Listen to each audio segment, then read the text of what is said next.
Hello everyone, welcome back to my channel, that is English Field. As you all know that here we prepare for TGT, PGT and LT grade English literature. So the today segment is going to be very useful. वो इसलिए क्योंकि जैसे repeatedly आपके comments आ रहे थे कि ma'am इसमें जितने भी क्वेश्चंस हैं वर्ड सब्स्टिट्यूशन के या फिर स्पेलिंग्स के सिनोनिम एंटोनिम्स और जो आपकी वर्ड मीनिंग्स पूछी जाती है तो इन सबको कैसे प्रिपेयर करें, और लिस्ट तो बहुत लंबी चौड़ी है तो उसमें से इम्पॉर्टेंट कैसे सेलेक्ट करें, इसको प्रिपेयर कैसे करें. So now we have made your problem very easier. जितने भी इम्पॉर्टेंट हैं वो हम डिस्कस करेंगे. सारे वीडियोस आपको 1 बाय 1 मिल जाएंगे. वीडियो को स्टार्टिंग से लास्ट तक देखिएगा बिकॉज यू नो जितने भी इंपॉर्टेंट डिस्कशंस होते हैं पॉइंट पे वो हम हैंड इन हैंड हमेशा करते हैं इसमें. तो बिल्कुल भी यहाँ पे कोई सेगमेंट खाली नहीं जाता है. तो अगर आप स्किप करके देखेंगे तो आपको वो पॉइंट्स या कंसेप्ट क्लियर नहीं होगा. सेकेंडली, जो पार्ट्स हैं जितने भी वीडियोज़ के उनको ज़रूर देखिए. First, second, third, fourth, fifth जितने भी पार्ट आते हैं वो पूरी सीरीज़ देखिए.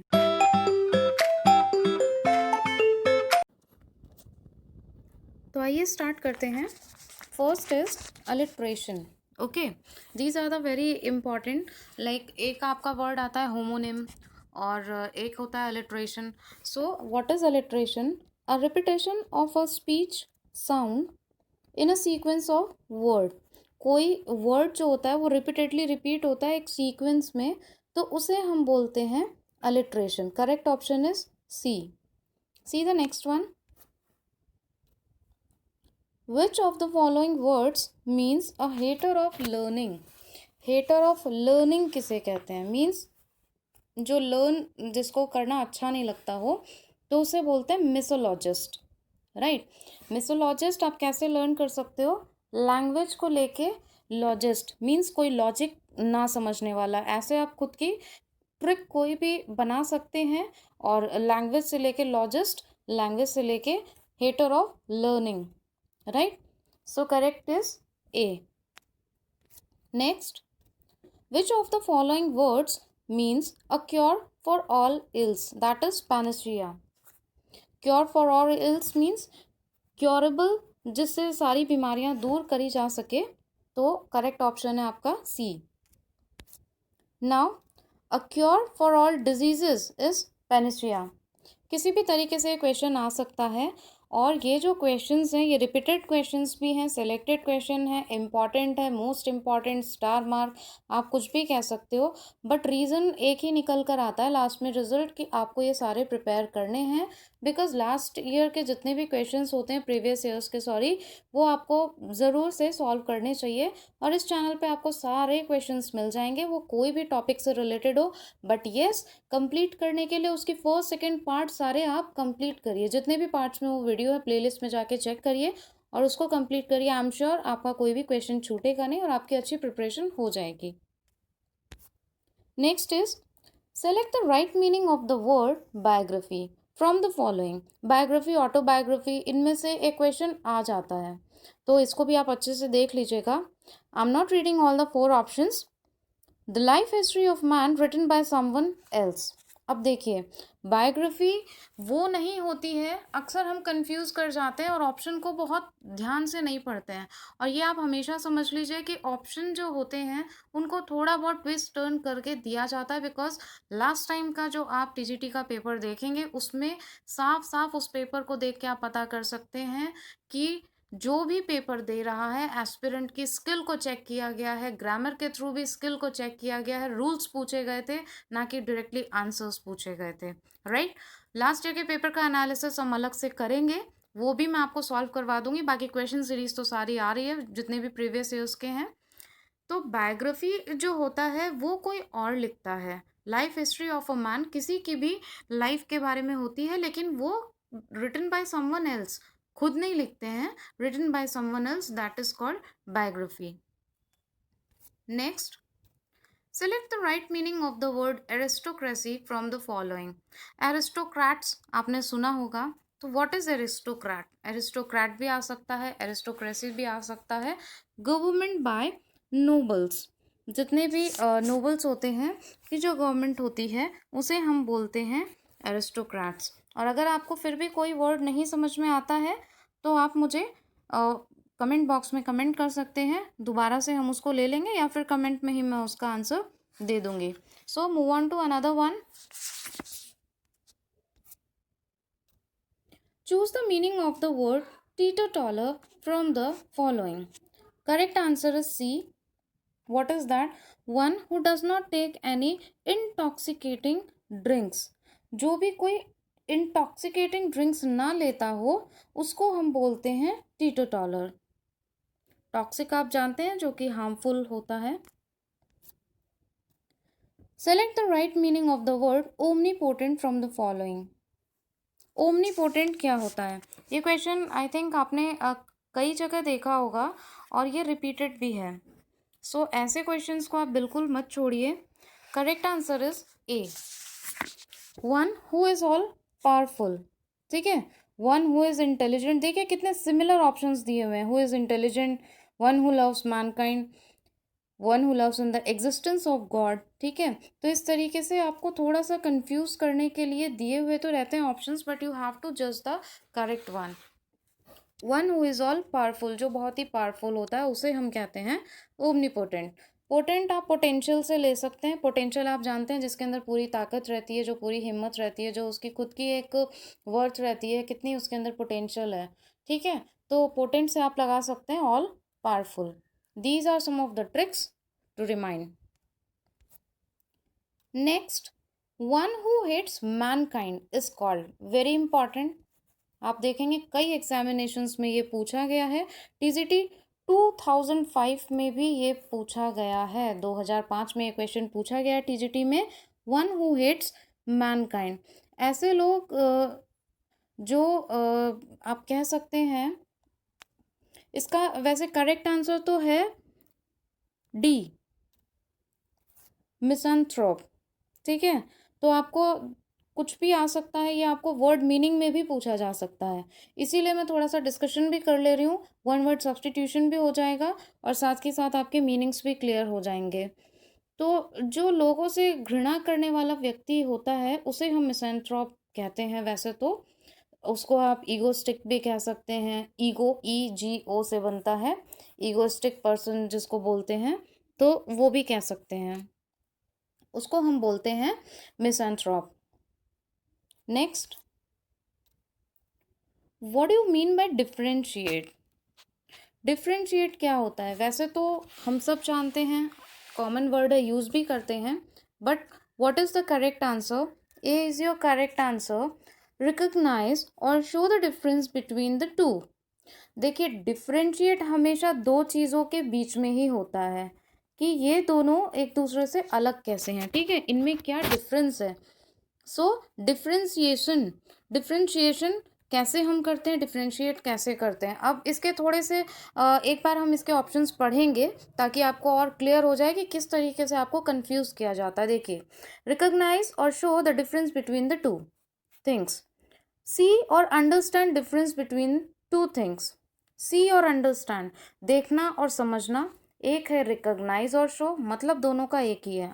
थर्ड देखिए, डिस्टिंक्टिव और कैरेक्टरिस्टिक एस्पेक्ट ऑफ समथिंग, जिसमें कैरेक्टरिस्टिक मीन्स कोई इम्पॉर्टेंट आपको ऐसा कुछ कैरेक्टरिस्टिक दिख रहा हो, कोई वाइटल पॉइंट दिख रहा हो. फैक्ट और idea that suggest a possible answer to a problem. तो देखिए लास्ट वाला तो हमारा नहीं हो सकता क्योंकि ये फैक्ट और आइडिया है और उसमें कोई आइडिया नहीं होता, आप सामने देखते हो. डिस्टिंक्टिव और characteristic aspect of something. Characteristic aspect की हम यहाँ पे बात नहीं कर रहे क्योंकि किसी वाइटल एक पॉइंट के बारे में आपको नहीं पूछा गया है और ना ही आपको पॉइंट सामने दिया गया है. सी और understand difference between two things, ये भी नहीं हो सकता.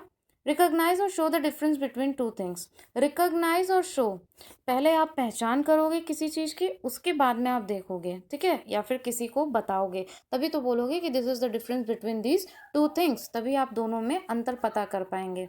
So first option is the correct one. इस तरीके से आपको ऑप्शंस को थोड़ा सा एनालाइज करना पड़ेगा. Next, autobiography means. देखिए पहले हमने अभी डिस्कस भी किया था बायोग्राफी और ऑटोबायोग्राफी. तो biography written by someone else, the life history of a person written by someone else. अब आप बताइए इसका आंसर। और एज आई टोल्ड यू कि आप जो भी क्वेश्चन सीरीज सॉल्व करें, जब भी इसका वीडियो देखें, खुद की कॉपी भी साथ में लेके बैठें और उसके आंसर्स भी आप खुद नोट करते जाएं, और इन द लास्ट आप देखें कि आपके कितने आंसर्स करेक्ट थे। So self evaluation is also very important. What is autobiography? Autobiography means the life history of a person written by someone else, the life history of a person written by himself, the life history of a person as reflected in his writings। देखिए, जो कि reflect होती है खुद की writing में, या फिर the life history of a person created in painting by himself. Created in painting, अब ये ऑप्शन तो बिल्कुल भी सटीक बैठता नहीं है। Life history of a person written by someone else है नहीं, ये आपको एकदम क्लियर रहना है कि वो तो बायोग्राफी होती है जो कोई दूसरा लिखता है। Life history of a person as reflected in his writing, reflected in his writing की कोई बात ही नहीं हो रही है, क्योंकि यहाँ पे तो लिखने की बात हो रही है। रिफ्लेक्ट का मतलब है जिसकी परछाई दिखती हो, ऐसा कुछ भी हम बात ही नहीं कर रहे हैं। So the correct answer will be B, the life history of a person written by himself. जो वो खुद लिखी अपनी, उसको कहते हैं हम ऑटोबायोग्राफी। देखिए, आप बोलेंगे मैम इतना डिस्कशन कर लेती हैं, ये मेरी हैबिट है, क्लास में भी मैं ऐसे ही करती हूँ। किसी भी चीज़ को रेगुलर वे में उसी तरीके से करते जाना, रीडिंग करके। तो फर्स्ट क्वेश्चन ये है, इसका आंसर ये है, सेकंड ये है, इसका आंसर ये है, थर्ड ये है, इसका आंसर ये है। उससे कहीं ना कहीं एक बोरियत भी फील होती है, और फील नहीं आती कि जैसे हम कोई क्लास अटेंड कर रहे हैं। और मेरा मोटिव ये है कि कोरोना में कोई क्लासेस जा नहीं पा रहे हैं, ज्वाइन कर नहीं पा रहे हैं, तो जो भी सेशन हम चलाएं, चाहे वो वीडियो 10 मिनट का हो या 15 मिनट का हो या फिर उससे छोटा भी हो, तो थोड़ा सा एक उसमें हेल्दी डिस्कशन हो, एक पढ़ने की फील आए, एक अच्छा सा इंटरेक्शन हो, जिससे कि जब आप वीडियो देख के जाए ना, तो आपको ये तो एक बार लगे कि यस, कुछ तो हम यहाँ से सीख के गए, और एक बॉन्डिंग भी फील होती है, तो पढ़ने में भी अच्छा लगता है। और बोर्डम की तरह बस खाली बताते रहें फर्स्ट का ये ऑप्शन है, तो उसमें मज़ा नहीं आता। सो बाकी तो सबके अपने अपने एस्पेक्ट हैं, अपने अपने तरीके हैं पढ़ने या समझने के। अ होमोनिम इज, देखिए पहले हमने बात की अलिट्रेशन की, ठीक है, ये कुछ टर्म्स हैं, इनका मैं अलग से भी वीडियो बना दूंगी, आप बताइएगा कमेंट बॉक्स में अगर आपको चाहिए ऐसा video. A homonym is, so what could be the correct answer? Opposite words? नहीं, बिल्कुल नहीं, अपोजिट वर्ड्स नहीं होते हैं। B is similar words in meaning and spelling. अब देखिए, इसमें आपको बहुत बारीकी से देखना है। Similar words and meaning and spelling, वो वर्ड्स जो कि मीनिंग और स्पेलिंग में दोनों सेम हो, नहीं, ऐसा भी नहीं होता है। C is similar in sound but different in meaning, जिनका साउंड मीन्स प्रोनाउंसिएशन तो सेम हो, ठीक है, जब हम बोलें तो प्रोनाउंस तो उसको सेम ही करें, बट डिफरेंट इन मीनिंग, लेकिन उनके मीनिंग अलग अलग हों। क्या ये है? Different in sound but similar in meaning, sound दोनों का अलग अलग हो लेकिन मीनिंग दोनों का सेम हो, मीन्स प्रोनाउंस तो दोनों को अलग अलग तरीके से करें लेकिन मीनिंग सेम हो, तो ये भी नहीं है। करेक्ट ऑप्शन है C, homonym. Homo means same, similar in sound, sound same होगा, प्रोनाउंसिएशन उसका सेम होगा, बट डिफरेंट इन मीनिंग, लेकिन उसकी मीनिंग क्या होगी, वो अलग होगी। इस पे मैं सेपरेट एक वीडियो आपको बना के दे दूंगी, जिससे आपको बहुत क्लियर हो जाए। ऐसी टर्म्स ज़रूर पूछी जाती हैं, क्योंकि सबको पता है ना कि कंफ्यूज हो जाएंगे। Now, A dash has a strong dislike for women, ठीक है, has a strong dislike for women, जो बिल्कुल भी वुमेन को नहीं पसंद करते, बहुत ही अगेंस्ट रहते हैं, तो इसका करेक्ट आंसर होगा C, misogynist. Now, next to but necessarily touching is, ये जो मैथ्स के स्टूडेंट्स हैं वो और भी अच्छे से रिलेट कर सकते हैं। Adjacent, very simple, choose the right meaning of the word effeminate from the word, from the following. A, a man who is womanish in his habits. देखिए, ये क्वेश्चन बहुत ही रिपीटेड है, ये आपका एलटी ग्रेड में भी आया था लास्ट में, ठीक है, और सब कंफ्यूज होते हैं क्योंकि इसके ऑप्शंस भी ऐसे ही एकदम सिमिलर ही देते हैं। अब देख लीजिए आप, a man who is devoted to the welfare of women, a man who amuses himself by love making, ये तो बिल्कुल अलग है। A man who is prone to find fault with women, a man who is womanish in his habits, कोई ऐसा जिसकी हरकतें थोड़ी थोड़ी वुमेन से मैच करती हो, like man are strong hearted, ठीक है, वो थोड़े से स्ट्रॉन्ग होते हैं, वुमेन्स होती है थोड़ी सी सॉफ्ट हार्टेड होती हैं। तो उस तरीके से कुछ वुमेनिश हैबिट्स उनमें दिखे तो दैट इज कॉल्ड एफिमिनेट, ठीक है। फेमिनेट से आप लगा सकते हैं वुमेनिश हैबिट दिखाई दे, फेमिनेट से आप उसको रिलेट कर सकते हैं। और एक ट्रिक है, now which of the following words means a place where the birds are kept. इसमें भी दो तीन आते हैं मीनिंग्स, सेम इसी टाइप के टर्म्स हैं। तो जहाँ पे हम बर्ड्स को रखते हैं उसको बोलते हैं aviary, AVIARY। This is the same question. So these were some of the good collection of the questions जो कि अभी तक एग्जाम में पूछे जा चुके हैं। इसी तरीके से हमारा नेक्स्ट पार्ट भी आएगा, और जितने भी क्वेश्चंस अब तक आ चुके होंगे वन वर्ड सब्स्टिट्यूशन के या फिर और भी स्पेलिंग्स वगैरह के, तो उनकी सबकी सीरीज मिल जाएगी। डिस्क्रिप्शन बॉक्स में आप लिंक देख लीजिएगा, तो उनको ज़रूर देखें और प्रिपेयर करें। बिकॉज यू नो कि हम भूल जाते हैं कुछ ऐसे इंपॉर्टेंट पॉइंट्स की स्कोर हम कहाँ से अच्छा कर सकते हैं, बट 5 मार्क्स तो आप आराम से इनमें से ले सकते हो। तो जो आप एकदम प्लस और एकदम सॉलिड कर सकते हो उनको आपको ज़रूर पहले प्रिपेयर करना चाहिए। इतना टफ नहीं है, बट येस वीडियोस से ही आप कर सकते हो। 2-3 बार सारे वीडियोस चला के आप देख लो, आपको खुद ही वो लर्न हो जाएंगे। ओके, सो इनको बिल्कुल मत छोड़िएगा। 5 मार्क्स आपके, 5 to 6 मार्क्स कहीं नहीं जाने हैं। ना फ्रेंड्स, अगर वीडियो आपको थोड़ा सा भी हेल्पफुल लगा हो तो प्लीज़ एक लाइक तो हिट कर दीजिएगा। इतने एफर्ट पे एक लाइक तो बनता है। और दूसरा, कमेंट बॉक्स में कमेंट करना, फीडबैक देना वीडियो के बारे में बिल्कुल भी ना भूलें।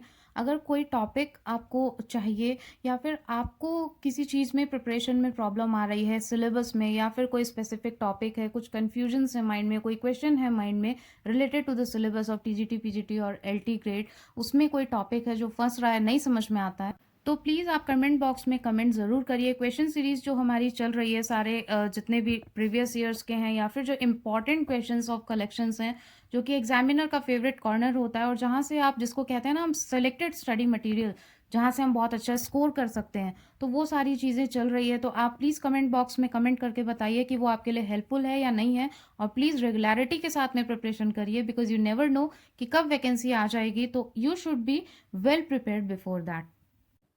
ऐसे ही इन्फॉर्मेटिव वीडियोस के लिए, लेटेस्ट अपडेट के लिए प्लीज़ चैनल को सब्सक्राइब करें और बेल आइकन को हिट करना बिल्कुल ना भूलें, जिससे आपको लेटेस्ट वीडियोस के अपडेट्स मिलते रहें और आपकी प्रिपरेशन अच्छी होती रहे। Thank you so much.